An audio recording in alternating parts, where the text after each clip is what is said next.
Gyms లో జరిగిన 3 scary deaths ఇవి విన్న తర్వాత మీకు జిమ్ వెళ్ళాలంటేనే భయపడతారు.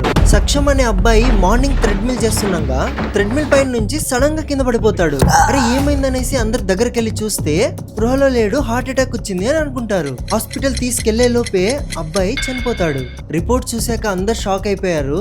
దాంట్లో ఎలక్ట్రిక్ షాక్ వల్ల చనిపోయాడని వచ్చింది. ఈ అబ్బాయి చేస్తున్న థ్రెడ్మిల్ చాలా ఓల్డ్ అండ్ కంప్లైంట్స్ కూడా వచ్చాయి. అండ్ చాలా మంది జిమ్ కి వచ్చే వాళ్ళు షాక్ కొడుతుందని కంప్లైంట్ కూడా చేశారు. కానీ జిమ్ ఓనర్స్ పట్టించుకోకుండా అలానే పెట్టారు. అందువల్లనే ఈ అబ్బాయితో ఇలా జరిగింది. ఇది నాకే పాపం అనిపించింది. సెకండ్ వన్ వచ్చేసి 22 ఇయర్స్ అబ్బాయి ఫ్లాట్ బెంచ్ ప్రెస్ కొడదామనేసి బార్బెల్ ని ఇలా పట్టుకోకుండా ఇలా పట్టుకున్నాడు. ఇలా పట్టుకోవడం ని డెత్ గ్రిప్ అని కూడా అంటారు. బరువు చాలా ఎక్కువ ఉండడం వల్ల బార్బెల్ ఎత్తిన వెంటనే గొంతు పైకి పడింది. హాస్పిటల్ తీసుకువెళ్లే లోపే నెక్ సివియర్ గా ఇంజ్యూర్ అయింది కాబట్టి అబ్బాయి చనిపోతాడు. థర్డ్ కేసు కూడా సేమ్ ఇలానే 23 ఇయర్స్ ఓల్డ్ లేడీ తన హస్బెండ్ మరియు పాపతో జిమ్ కి వచ్చింది. వాట్స్ చేద్దామని వెళ్ళిన వెంటనే ఆ బరువుకి కింద పడి ఆ బార్బెల్ గొంతు పైకి పడింది. వెంటనే వాళ్ళ హస్బెండ్ వచ్చి వెయిట్స్ అని తీసేస్తాడు. కానీ నెక్ మొత్తం విరిగిపోవడం వల్ల ఆ అమ్మాయి అక్కడే చనిపోతుంది.